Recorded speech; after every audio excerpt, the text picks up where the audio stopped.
Good morning, everyone, and welcome to today's special webinar on gold trading.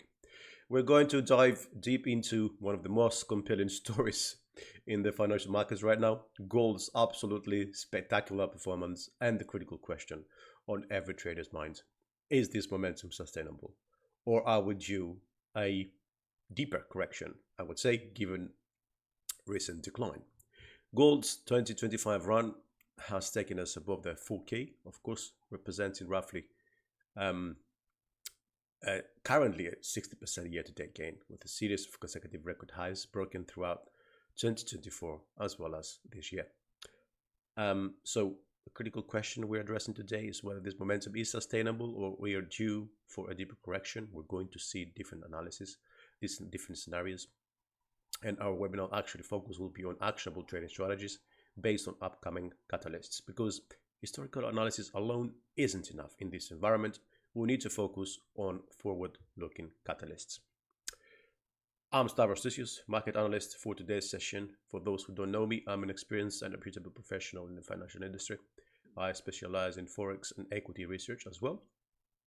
Through my in-depth analysis, which has been featured in prominent outlets like Yahoo Finance, Nasdaq, I have established myself as an authority in the field. I'm a certified investment professional, investment advisor as well, with extensive trading expertise.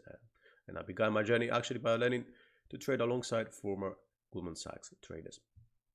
So our agenda for today is going to look at 6 key sections in very generalized form, of course, here, that will take you from market analysis to actionable trading strategies. First, and the markets will examine gold's historic rally, review the macro and risk shifts that have driven this performance, and analyze the safe haven flows that continue to support gold prices, even at elevated levels that we currently are. Second, drivers will dive deep into the critical catalysts, including the Fed's pivot and its impact on real yields, tariffs and geopolitics, creating ongoing uncertainty, and of course the record central bank demand that's provided structural support to the gold market. That would also include actually retail demand and ETF demand. Third, scenarios. We are going to explore the 3 scenario framework covering bullish breakout for momentum trading, neutral sort of scenario for ranges and retests for consolidation plays, as well as bearish reversal, which might have started, some might think. That entails, of course, a little bit more strict risk management tips for those that are still in long positions. Fourth, strategies. We will detail specific approaches, including breakout trades for capturing momentum, how to scale and manage risk for proper position sizing, and of course defensive exits to protect our capital when any of the scenarios shifts, because it's actually you either neutral, bullish, or bearish. Fifth, an indicator toolkit is just like a table summary, a review of our technical arsenal, including the Bollinger Bands, the RSI, the MACD for signal generation, and confirm that with volume for validation or of our setups, and of course Fibonacci's and the ATR, I would say, for profits and stops. And finally, an analysis. We'll move into the charts. I've actually got 2 parts of analysis. One is annotated so that you understand the scenarios individually, and we're going to then jump to the live charts to see real setups from our framework, how we would trade the current market. So it's going to be more of a live strategy playbook, if you may, applying the scenarios to current market conditions. Which one are we closest to? Which one is playing out? What could happen going forward? And of course, the events that are going to impact our analysis, and the upcoming catalysts. Of course, this is designed to be trader centric. We will move from understanding the market context to identify scenarios to implemented strategies with proper risk management tools. Each of the sections builds on the previous one, right? Ensuring that you leave with a complete trading framework for gold's next major move. A risk warning here for you. I will leave this for 10 seconds for you to read.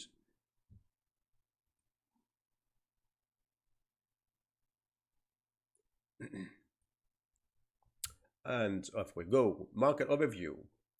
This is the record high, by the way. It's not current price. I think we ought to see the performance of gold at its high to, kind of evaluate how it's done this year. Current gold price obviously is close to 4K, but the record high was at 4,382 per ounce, a level that would have seemed almost impossible just a year ago, or just even a few months ago. That is a 67% year-to-date gain. An absolutely stunning performance that has outpaced virtually every other major asset class. And statistically speaking, and interestingly speaking, record highs broken approximately 50 times.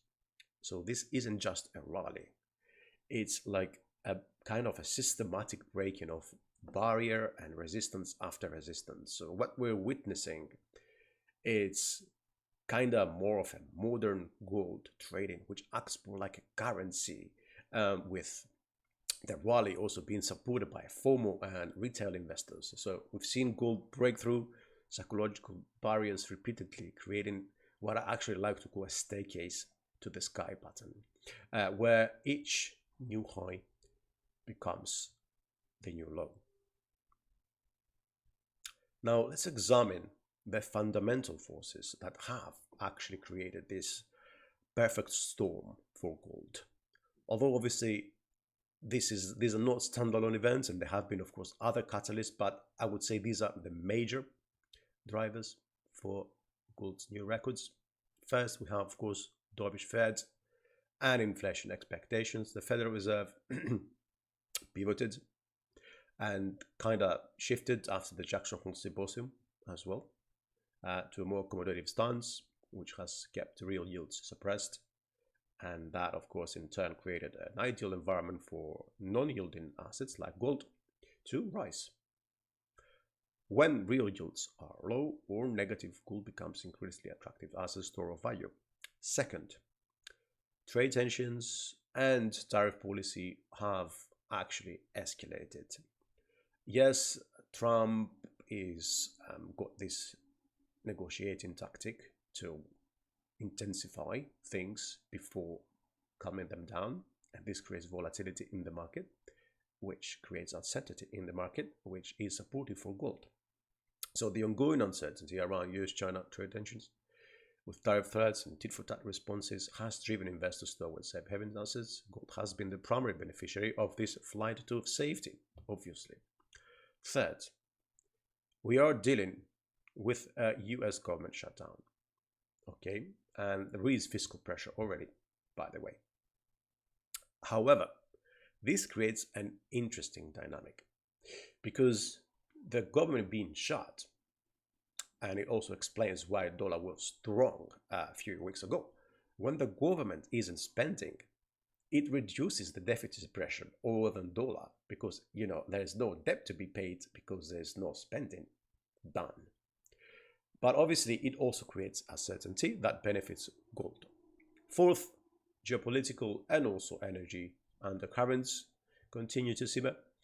From Ukraine to the Middle East, ongoing conflicts maintain a risk premium in gold prices, regardless of the fact that, there might be some de-escalation from time to time, but the problem is that none of the, so far, resolutions, if a resolution, let's say at least in the Middle East situation, in the Middle East case, none of them seem to be final, okay? So there are ongoing battles, if that may make sense. And finally, we of course seen unprecedented institutional and retail demand. Both institutional investors and retail traders are piling into gold. And that creates a self-reinforcing cycle of demand. Now, are these macro drivers going to carry on? Well, it is likely. But we also have to, of course, to pay attention to the catalysts that are more relevant moving forward.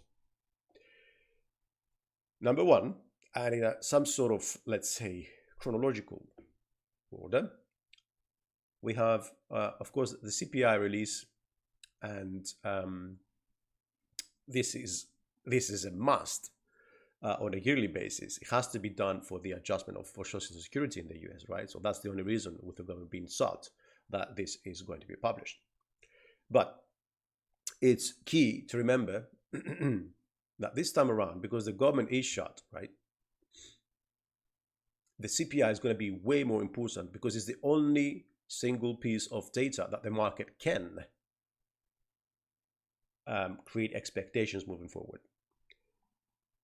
This, however, because the FOMC meeting, of course, is just next week,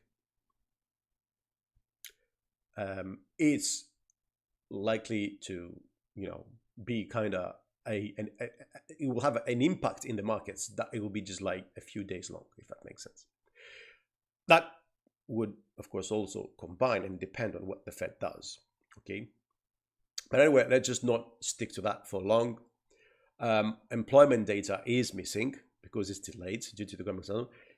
This creates uncertainty, is supportive for gold. But when the government reopens, the labor data is going to get its importance back, the status, if that makes sense, right? Because the Fed did shift to the labor data. So CPI, I mean, both are important, but currently CPI is more important. When the government reopens, labor data will be more important, especially the first one, right? So then we'll have trade policy and tariff escalation. US-China trade war, pretty much still ongoing. This is, I think, critical for gold price action. The US and China trade truce expires on November 10. Okay, so, and we have seen recent escalation, of course, with 100% tariff threats and tit-for-tat responses. The APEC summit on October 31st in South Korea, if I'm not mistaken, through November 1st, will actually have Trump and Xi meeting. Okay. And although this is good for the markets, I would say negative for gold, we still don't know how this chart is going to go, right? And it's just 10 days ahead of the truce expiration. So there is a timing component here that is important for this particular event. Now, building to that, we might see both US and China escalating tensions to kind of leverage a better position at the meeting, right? So we might see gold moving back up. But volatility is high currently, so be kind of careful on what trades I'm getting into. Now, after the APEC meeting and up to the November 10, there's going to be uncertainty. Unless if the APEC summit is so certain, which I don't think. So there is structural support here for gold, right? And on technical level and on the fundamental level. Now, of course, we have the government shutdown, right? And I've kind of placed it here in this position because the way it looks like now, and because we're actually approaching the end of October, it doesn't look much likely that it's going to happen anytime soon. However, we don't know. We never know. There has been talk from the White House that the government might open even this week. So Thursday today, let's see. Is it going to happen until tomorrow? So I'm kind of pushing it back. But I don't think it really matters when it opens in terms of the impact it can have. Obviously, it would really depend on where the markets is when the government reopens. However, we are trying to find a catalyst here, right? So this is a catalyst. And it is kind of also like US government shutdown has a dynamic sort of mechanism, as I said before as well, with the yields and the dollar. So what we need to pay attention to here is the safe haven demand and also the carry trade, because yen has also started to weaken, right? Because there is a sort of leadership transition in Japan with a new PM who seems to be a bit more dovish, which actually sends carry flows towards the USD, right? Because any way you look at it, the US dollar rate is much higher than the Bank of Japan, regardless that the fact that the Bank of Japan is more hawkish, or was at least, I would say, than the Fed. So what do we need to pay attention here? We need to pay attention, obviously, if the government reopens, it's going to probably be initially bearish for gold. However, I think this is going to have a short-term impact because uncertainty isn't just leaving the market just because the government was shut and reopened. So what we need to look at here, guys, is yields. Okay, so we need to pay attention to the short-term and the long-term yield. Okay, whatever happens to the 2-year, the short-term, okay, it actually moves the dollar. Not that the longer term doesn't move it, but it is the longer term that is actually more relevant to gold at this current stage. So when the dollar moves up, it's likely that the 2-year yield also moves up. But if the 10-year is moving lower, this still supports gold. Okay, so you might see gold and dollar both move up at the same time even. What we do see is that equities and gold move up at the same time, which is a risk. So risk assets with supposedly safe haven assets moving together, right? So that's where I was talking about the safe haven dynamics, that gold actually reacts more like a currency these days. Yes, a safe haven too, but you've got FOMO, so it's like, it's a bit of a very interesting and historically sort of unprecedented combination. And in geopolitics, I think the two main events are, of course, the Ukraine-Middle East situation. We don't really know. There is supposed to be a meeting between Putin and Trump in Hungary, but then maybe it's not going to happen because apparently Putin has an arrest warrant, and then how is he going to travel to Hungary? So they might be a bit more reluctant to travel to Hungary or anywhere, to be fair. But then, yeah, it's a bit more of a tit for tat because Trump now is seen as a peacemaker in the Middle East, and he wants to kind of move this status towards Ukraine as well. He wants to end the war there. Let's see how this is going to play out. It is obviously an event to look at, but we have, of course, seen as well that Ukraine and Middle East in general have been more sort of oil sensitive, if that makes sense, with limited direct impact on gold currently. We're not talking about previous or historical or future moments. We're talking about currently. Now, if the war re-escalates, that is going to be positive for gold. And of course, you've got the European budget crisis. Well, there is kind of some sort of certainty returning to the market after Macron, he actually brought back his new PM, Le Cornu, after he resigned just like less than a month in government. So there is some sort of confidence there coming in, but there is risk for the euro, okay, in terms of confidence in France as well as Germany, because debt levels are actually skyrocketing. And then this is important because if the euro is not considered still a risk asset, then that means that there's going to be a preference for the dollar. Okay, so the dollar preference means that gold might be having more trouble moving higher. Okay, and then of course we did talk about market liquidity through ETF inflows and also central bank demand. There is some FOMO actually as well, and just to give you a bit more context from what I read online, the event that we saw the other day with the crash of gold, like 8% or so, that happens once in 260,000 trading sessions. So we're talking about a very, very, very low chance of that happening, and we did see it happen, which tells you that there are a lot of weak hands in the market and they had to be shaken off. Okay, now the other thing we need to pay attention, of course, is earnings, because we are currently seeing Q3 earnings coming out. Banks have started with a positive footing. We don't know if this is going to be the continue, is sustained to AI and tech. And AI and tech is more important because, well, for risk on sentiment, everybody's looking at tech. So strong earnings could reduce forward PE concerns and ease the fears of seeing a potential crash, which will be negative for gold, by the way. through risk on sentiment. One important, of course, event that we need to add on our calendar is the NVIDIA earnings on November 20, which is going to be critical for the AI rally. But other big players, including the Magnificent Seven and other AI players, right, are going to be important because they're going to be ahead of the November 20 at least, giving us context as to what can be expected for NVIDIA.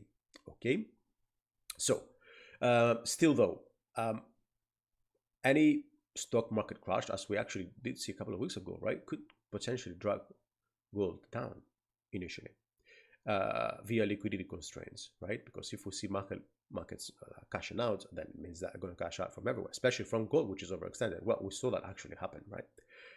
But any crash in the equity markets, I think, would be followed by a subsequent flight to safety that would drive gold to new records.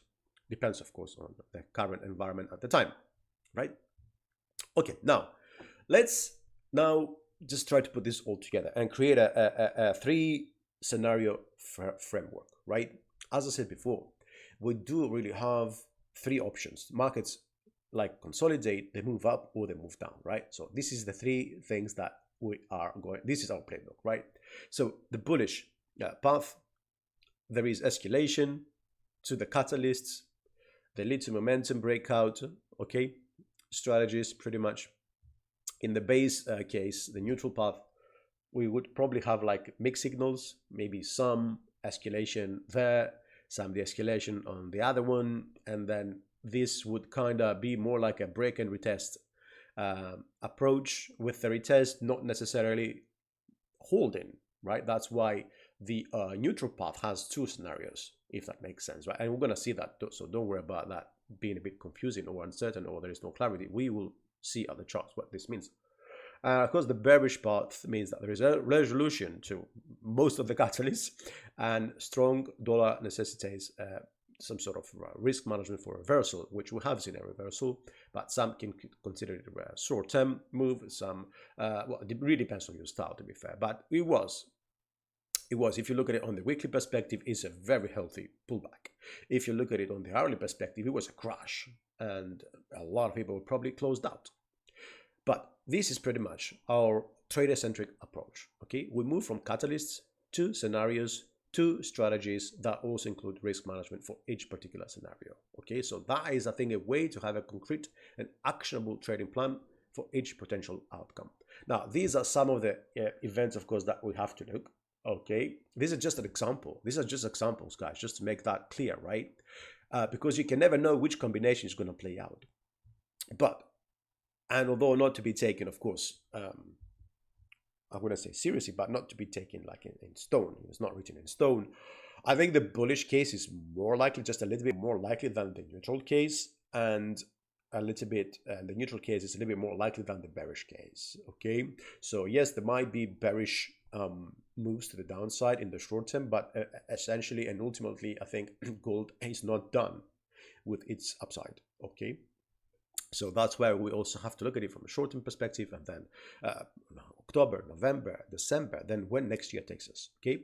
Obviously, every single day, okay, every month, let's say, these catalysts are not changing, but we will have introduction of a new catalyst and the reduction of an old catalyst if it's resolved, you know, so we have to pay attention to the markets. Now, how to trade the gold scenario that sees gold in neutral, right? This is a break and retest situation, okay, and the retest comes with a respecting the retest and a failure retest case, right? So in the initial break and retest case, initially we would see that there is a breakout but lacks power, okay? So volume is not really increasing. We see the RSI and the volume that suggesting weakness, any sort of, right? In this particular case, if you wanted to go long, we have, and you have, to consider the extension to the upside to be minimum, okay, or to take that as a risk approach. So 1272 Fibo extension would be the right approach with small size. Now, let's just assume we see this play out. We go to 1272 or even higher, and then we see more signals coming in, and then there is a pullback. What will initially happen? The pullback would be support. The pullback would go to the record peak, and will create support, okay, which would be positive for gold. Maybe we'll see the Bollinger Band providing that support. The RSI will probably remain above the 40, and the MACD will be like crossing higher or moving higher in some sort of way, okay? In that case, because we're talking about a pullback from the last leg down to the record high, right, initial the breakout, even if it's weak, we would be looking to the 38.2 to hold, okay? Because if the 38.2 Fibonacci breaks, then we'll go to correction, and then if we go to 50, it means that you're 50% down from that initial leg, and this adds new problems, and there is new risks to the downside to consider, right? Now, the retest situation is the 38.2 holds. The failure is that it doesn't. So what would eventually happen is that the Bollinger Band would flatten, okay, will start to flatten, sometimes yes, sometimes not actually, but typically it would flatten. The RSI would really stay below the 50, okay. The MACD will start moving towards zero line, okay, the signal lines. The Bollinger Band lower end will actually break literally. Then the RSI will move below the 40, the MACD will move below the zero. What this means is that if you are long in this particular case still, then you would have to consider tightening your stops and take a small loss, smaller than allowing a full reversal, okay? This is an example, okay, that I wanted to show you. And of course, in the live charts, we're going to see also how this would play out currently, because we don't have currently playing out. So pay attention. Over here, at the beginning of October, we had a new high, okay, a new record high. We saw an initial breakout, but you see the candle is very small. The volume is barely there, right? But eventually we do break. By the way, that initial move to the upside, if you use the Fibonacci tool, you put to the 1272, we actually come about that level here. And that would have been a successful trade, but risky. So what then happens is that we go and accelerates to slowly to still within the bands, by the way, as well, right? Still, which is very important. And then we flip and we come down. And what happens is that we actually come to the previous record high and we flip that resistance to support. So this is the retest case, right? Also, the Bollinger Band actually holds. Okay, prices didn't even reject that the Bollinger Band. And then what happens? We move higher. Now, interestingly, the Fibonacci retracement from the bottom to the top over here would bring us to the 38.2 Fibonacci. And what happens here essentially, we create that we form that bottom, and then we move higher above the median line. At the same time, we'll start seeing the MACD turning positive and the signal lines crossing. And we are on the 4-hour, guys. I think for me, the 4-hour currently in this market for gold is the most appropriate to look at. Okay, but of course this depends on your approach. Maybe you're a scalper, you do the 5-minute, then that's your choice. So this is the scenario. And as you also see, we had some sort of weakness here on the RSI, right? It was flattened. So we had an initial leg to the upside. This upside wasn't really overextended. It actually just barely went overbought. Same over here. So there is flatness on the RSI. And then the RSI 50 held. When we had the retest of the previous record high, it formed support. It was at the lower Bollinger Band and at the 38.2 Fibonacci. And then what we saw was price moving higher and the MACD confirming that momentum turned positive. And off we go. This could be also another trade to the upside, by the way, guys. Okay. So this is the failure. Okay, we're just moving a little bit forward now to see that example in the current market, actually, what happened before the big crash. So we see initial breakout, okay, over here with weak volume, because you see the volume being weak. It was a bit of a tricky breakout, right? Because the candle here broke above the Bollinger Band. However, notice that 1, 2, 3, 4, 5, 6, 7, 8, 9 4-hour candles to the upside. There is high likelihood that this is going to weaken at some point. But anyway, we've got the new high, right? We've got prices start moving lower a bit, right? And then what happens? we see a first risk test because there is two options here, right? I've got the 1 and the 2 in the red.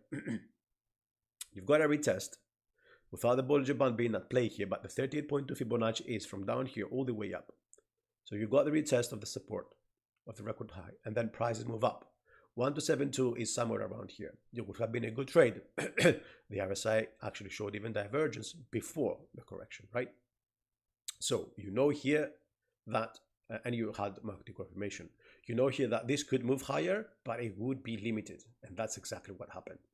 Now then what happens? We have another record high. We have another move down to the record high for a retest. This time we break in that territory a little bit harder and more aggressively, right? The retest, by the way, again, from down here to up here is the 38.2. Okay, just so that you remember that. But in this particular case, we see a strong move to the downside. We see volume increasing. We see prices going to the 50, then coming back up, missing the overbought. The prices did a double top. The momentum was exhausted. The momentum didn't go as far, right? So you see there is weakness here. And also in the volume, look how volume has declined. And volume here was higher, right? So we have that move to the upside. This is a failure of a retest. So we come here and then go up. We don't do new record, and then we flip. So in the first scenario, we have gotten in that trade successfully. In the second scenario, would have been stopped out. Okay, but it's important here to mention that how all this plays out as markets move, because all of these scenarios and all of these strategies that we actually explained today, if you know them, you know you have the entire playbook, whether markets is bullish, bearish, or is going to kind of consolidate. So what happens here, essentially, we have the Bollinger Bands, they start to flatten. Okay, so this is a critical development because it really then drove that market slower down. Now we have an expansion to the downside. The top band is also start to look lowered. Of course, the RSI fell below 50. We are near oversold levels now. The MACD crossed below, then the histogram turned negative. The signal lines are below the low. What we're currently looking at in gold markets is bearish in the short term, but we will see in the live charts what's going on there. Now, let's just talk about the bullish scenario. Okay, momentum breakout. In this case, the entry, of course, would be with a strong candle. We'll see RSI above 50, volume at least 1.5 times higher than the average, 20 average, 15 average, previous candle, whatever you want to validate. It would have a BB expansion, the MACD cross, and also above 0. And what will be, how would we position in this case? Well, there is a way to actually, kind of let the trade run sort of situation. 50% you could close at the 161 extension, the rest 25% at 200 or 261, and you could actually just let the rest run. Okay, you would move your entry at break even where you entered, and you would let the ATR to trail 2-3 times momentum. Okay, so when prices fall, for example, what we see currently in gold, that the ATI stop would have been effective here. And maximum position size in this case would be like a 2%. In other cases where they're more risky, you would have to reduce the position size, right? That makes sense. And in terms of risk, how I look at it, it would be like, exit completely the trade if catalyst reverse. For example, what happened with gold the other day. It would be 50% scale out, 1% price move against, we saw 8%, right? And full exit at the ATR base stop. So that would have been already stopped out. And there would be, of course, what would have happened if you were long in gold already and you have had an ATR stop is that you would have gotten out with a big profit, but a little bit less profit because you would have endured also some losses supposedly. Or your P&L actually would just be a bit lower, okay? But without ATR base stop, well, probably a bit more lower down now on your P&L. So how does this would work? I've identified a 23rd of August sort of case here, and I want you to look at this. The Bollinger Bands were flat. Okay, then we start expanding with this candlestick. This is a marble bozo type of candlestick, high momentum candlestick, call it whatever you want, on the 4 hour, closes above the upper Bollinger Band. the RSI goes from 40 to nearly 70 in one go. Okay, boom. The MACD turns positive. There is a cross at the same time, pretty much, right? In the same session, I would say, of the signal lines and the EMA and also the histogram. Yeah, and volume, of course, increases. Volume is increased if you go and look all the way back. That's the biggest volume bar we've seen in this, I mean, to whatever, previous few sessions. And then off we go, and gold goes and goes. Okay, so how we will trade the gold scenario? A peak reversal in this case. Okay, so well, breakdown. Bollinger Band would not hold support. The RSI would go below 50 with rise in volume. The MACD would cross, we'll see a negative cross, and also would go below 0. And then we would see kind of two situations play out here. As always, one will be strong breakout and with an entry at the local low, with targets at 138, 161, and 200, or let it run.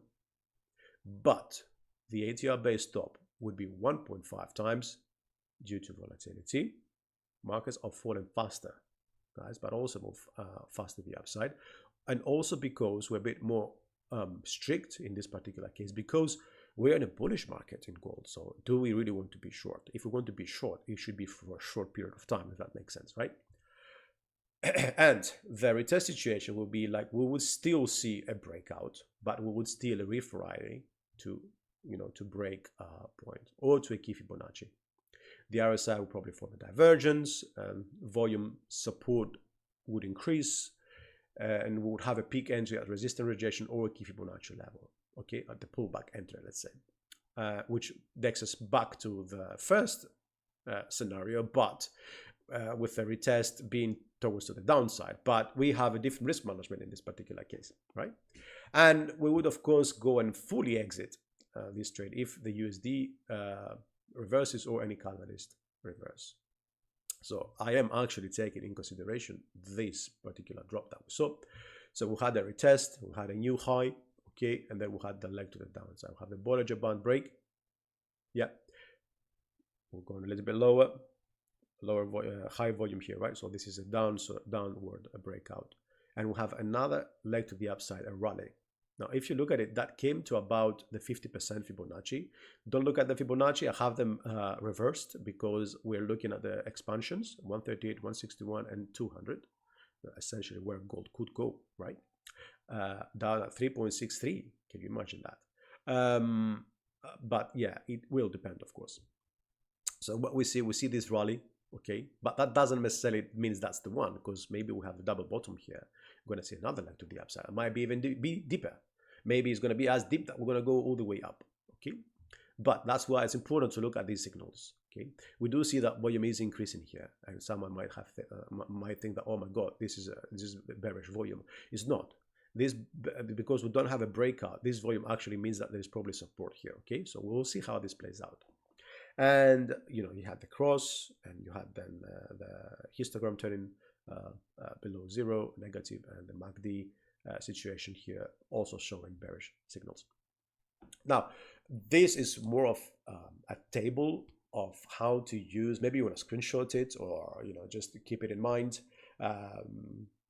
But this is more of like a summary table for you, just to ensure that you've got all you need for each particular scenario. So in the neutral case, this is how the Bollinger Band we said would work, and the RSI and volume and MACD and Fibonacci. You can also use the ATR, okay, because we've got some nodes over here. How would we use these indicators in bullish case, and how we'll use them in the bearish case? So in this table, actually, its purpose is to to give you the information you need in a more sort of with more clarity. Okay, so you don't have to go up and down, left and right, and try to understand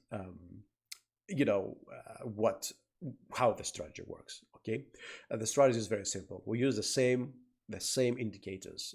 If we know how to use these indicators, then it shouldn't be a problem. They are very basic strategies. It's just that we trade them based on context, okay? Because fundamentals and technicals have to be combined together. So we'll wait for the catalyst. We trade the effect, the impact. Okay, so now before we go to the charts, I also want to kind of summarize you in a chronological way, in a chronological manner, how we are going to see gold through Q1, right? So in October, we have, of course, tomorrow the CPI release. On the 20th, we have the FOMC meeting, very important. And then we'll have the pre-APEC positioning. Why I say pre, because there might be uncertainty and escalation ahead of the meeting, okay? And then at the meeting, we're going to know what is the outcome. Then on November 10th, you've got the truce expiration, again, from the 31st, to building up to, leading to the truce expiration. We may see, again, escalation. Then you've got NVIDIA earnings 10 days after, right? In between, of course, you've got Magnificent 7 and other AI stocks that they are very important too. But, of course, NVIDIA is the leader. And then potentially in November, we're going to see something happening with the shutdown. Maybe it's going to be as early as October. Nobody knows. But maybe it's going to last longer. That's going to be also positive for gold. Then in December, on the 10th, we'll have the final FOMC meeting. It's going to be very important. Very important. And obviously, from October to December, the odds, you know, how are they going to change? How are they changing? And then we'll have also year-end positioning and holiday liquidity that creates volatility spikes, right? Then for Q1, although too far, we still need to consider tariff and trade policy execution because things might carry to next year. And since the change of the year, the rhetoric might change as well. You would have the Q4 earnings, full impact of AI, because we're talking about the year results for 2024.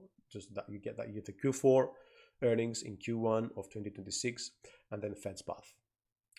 Q1 decisions, they will probably set the tone for 2026. Sorry, that is a mistake. Forgive me. So yeah, now I will go and do some market analysis. Okay, and then we can return back to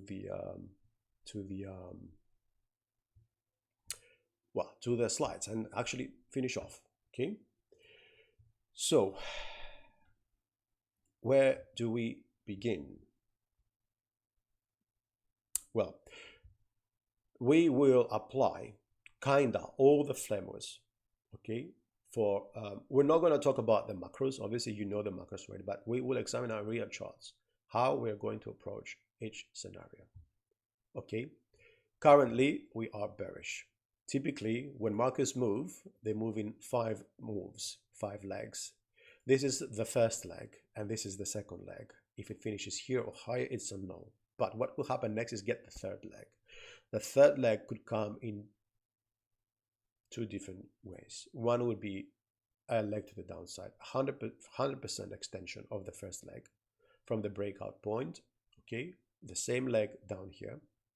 The other one would be a pullback. And then from here, you've got 2 choices again. You go up, okay, and you do a new pullback high and then shift lower, or you go all the way up for a new record. And there is a third option that you consolidate. And essentially this will build a consolidation zone, a triangle, or anything else. Okay, now currently we are bearish. And if we are bearish, there is 2 things to pay attention to. One is the Fibonacci levels, and the other one is the median Bollinger Band. Okay, of course, same goes with the retest over here.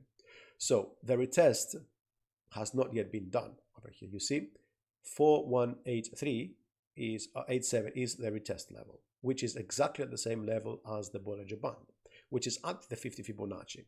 This is telling you that there is a magnet zone at 4.2, and there is high likelihood that prices go to 4.2. Okay, but what happens after? It's still not known, and it adds uncertainty that we are as deep as the 50% because it's considered a correction and not a pullback. Now, if we stop at 38.2, okay, then there's going to be higher chance that we move lower. If we stop at 38.2, we're going to go and we're going to do this, and we're going to look at the 100 Fibonacci extension. There is 3 ways to play this. One would be to enter here, which is an aggressive early entry, okay, which takes into account maximization of profits, but there is the higher risk of prices moving higher. The other one is to trade this at the bottom when it breaks, because suppose you expect an ABC correction here down to 3.75 or so. So you'll be looking to enter this at the 4K. But then the consideration here is that this is a very strong psychological support. Plus it's at the previous low. Okay, so maybe a double bottom here and then you go up. There is always a risk to take into account. That's why we have to be very, very careful. And of course, another scenario would be for gold, which is a bit more risky, conservative, but risky in terms of profitability and odds. That scenario would be wait for the breakout and retest. But, you know, the problem in this case would be that there might be no retest, okay, which means you lost the trade. So it's really up to you how you want to trade it. I'm personally more friendly on the idea of trading the 50 Fibonacci, okay, because I think one way or another, a short-term trade, even on the 1 hour, is likely going to be, you know, providing some sort of downside rejection here, right? Because it's a very, very strong support. You've got 3 things lining up: Fibonacci, Bollinger Band, and structural low. This is why I said this is very important. If we re-enter this territory, then, and I'm going to add the 78.6 here because it's important. What could happen essentially is that we would re-enter in that manner. If we re-enter, it's likely that we're going to go to 78.6 rather than just the 61.8, because the 50 and the 61 are very close, and this is a structural support, right? So re-entering this territory means that we are near record highs. Being below the 50%, we are near highs, but not in the area of near record highs, if that makes sense. So we'll go up to 78.6. 78.6 means then we'll look at, and we add also the 23.6. Okay, if we do fall, if this holds, we're probably going to see a triangle or a pennant. If it doesn't hold, we're probably going to break down. So that's a more sort of a second wave to the upside. So you'll be looking still to short the 78.6. So in the one case, we'll short the 50. In the other case, we'll short the 78.6. Now the bullish case is that the 78.6, the 50 doesn't hold, and the 78.6 doesn't hold. That means we'll look for new highs. So we'll pay attention to the previous high, the Bollinger Band, okay? And of course, where is Bollinger, the MACD, the RSI, the volumes, and everything that we've said how you can use, right? I mean, I think it's a bit too much sort of a repetition to go over how we use each indicator again. But I will tell you something here, okay? A new high at this particular structure is not much likely. It's more likely to be weak, unless if, of course, the catalyst is supported. So don't just look technicals. Why? Because we have very high volatility here. We have an expansion in the bands that it's, you know, it could take prices back to the top and brings them all the way back down. Okay, how I would see this play out, because if you go all the way back, we don't really see volatility expanding as much from like April to sort of May. This is a multi-month sort of period. So you see the expansion of Bollinger Bands over here, and then they kind of consolidated. If we see something similar, we might get another low. It might be a bit shorter, okay, and then another low to the upside, and then another to the down. So this is pretty much, we could see something similar happen. So what I would do, where is this tool? Done. The bars button. So that's where we are. If we take this, I'll just make it a bit smaller as well, so we can carry it easier. So this is a fractal relationship, by the way. We're not really looking for that to be replicated, but it is a previous reaction to a record high, okay, and essentially playing out. It could play out, if that makes sense, right? So how we see this play out would probably be something like this, right? So we would be getting the leg down, correction up to 78, shorter correction down. And that would be not the 100% Fibonacci over here. This is the 100, if you see, the 100 Fibonacci expansion, but not the 100 measured move, right? So you wouldn't go as low. Why? Well, because, as I said before, it really depends on the depth. You know, this is very deep to go much lower than that. But if you see how it would move, actually, we would have to go back to the particular pattern to see this, because now we extended it in a way that we want. But this is something that is possible, because we did see an initial move to the downside, quite strong consolidation, which we see here with the double top. Then we saw a double bottom, which we currently see, and now we see the rejection of the 38.2. So it would be, this is something possible, and then up. Okay, and sometimes I do look at these fractal relationships because they are very important, because you have the same participants typically playing in the gold market, right? But of course, you have more retail traders now being sort of in the markets. So I would see this more of a, you know, perhaps maybe a bit different. But anyway, we have analyzed all of the different scenarios that could happen in this particular case. Okay, we have to pay attention to the Bollinger Bands. If we see Bollinger Bands remain expanding, do not expect new records or new lows. New lows maybe a bit more, because if the market consolidates for a long time, then someone might get tired and just like secure their profits, if that makes sense. Okay, because this can happen in the market. It's unlikely you see someone getting tired and buying. You see someone being tired, big players, and they actually sell. Now, go on the weekly bit, just to give you a bit more context. Okay, and I want you to look at what is happening over here and how bullish this is. We have had 1, 2, 3, 4, 5, 6, 7, 8, 9. 1 week to the downside that we actually reached the previous week's low. Yes, high volatility, but it is what it is. And look at this. Up, up, up, up. There's literally no divergence. Okay. A slowdown, yes, expected, because this is unlikely to hold for long at these levels on the MACD. But there is on the weekly no signals of a slowdown in terms of the long-term view, right? But eventually, because we have been trading up and outside the band for a long time, what could happen, and we can see this from the previous low, you know, we could see that coming down to 30.2, just below the 4K in the one hand. In the other hand, someone would include the Fibonacci over here. I am looking at this because this is the end of the triangle pattern, guys. Okay, so if we look at it, I have to look at it from where one leg ends, the next one begins. So for me, this is more about, can the 3900s hold, or are we off to a new low? Because losing the 30.2, let's say 3900s, because $100 below the 4K, it's give or take, it's still 4K, if that makes sense, in the longer term. But if we lose the 30.K, we turn into correction. So I would be really paying attention to that level. Now, if you want to go down on the 1 hour, okay, double bottom, okay, volume increased to create support. Volume is increasingly going up, but still losing momentum, right? So there, you've got increase in volume. This is a resistance support, a resistance volume, okay? So there is rejection here currently. But we see a small consolidation in the Bollinger Bands.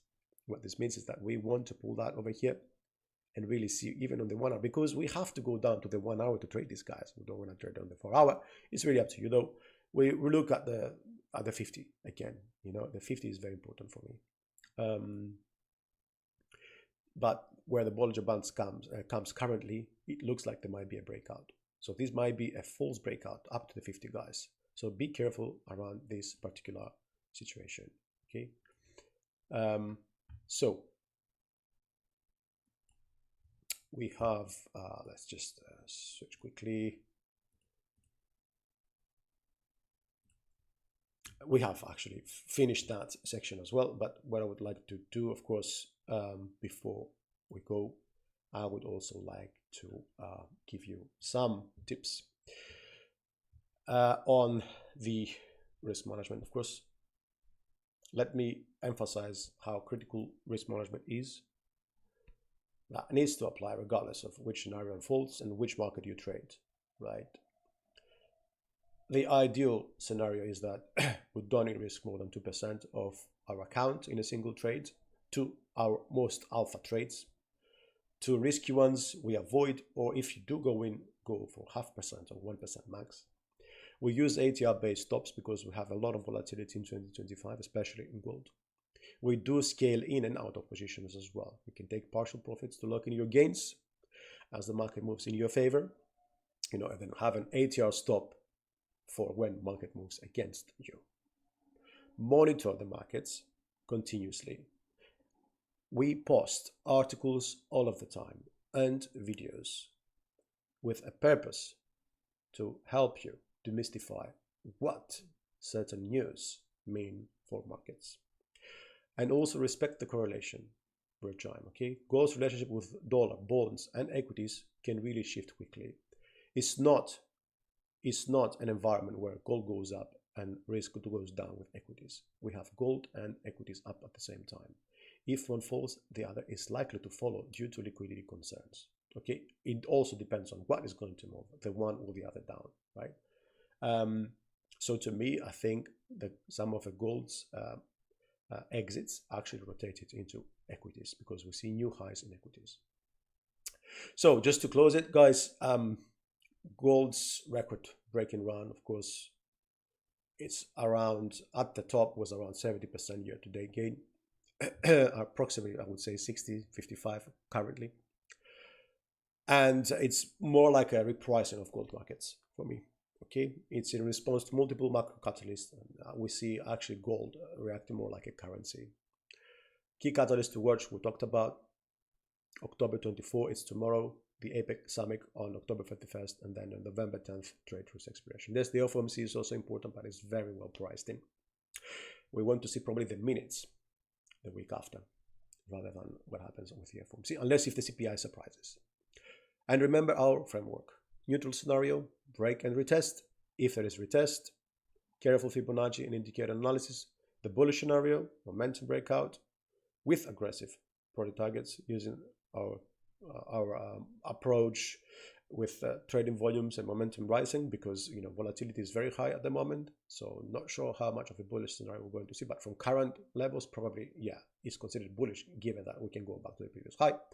And the bearish scenario, peak reversal, which we currently see for now with strict risk controls due to crowded positioning, okay, because there are still a lot of long positions in the market. So the technical indicators we've discussed will be your guide for determining which scenario is unfolding and how to position accordingly. That, of course, along with fundamentals.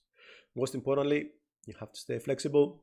Markets can shift quickly, and the scenario that seems most likely today may not be the one that unfolds tomorrow. So use the catalysts, use the tables that are provided and the calendar, respect your risk management rules, and let the market tell you which path is choosing through our technical indicator framework. Thank you for joining today's webinar. From ThinkMarkets, the gold market is providing opportunities for those who approach it the right framework and discipline. Trade safely, and may your positions be profitable.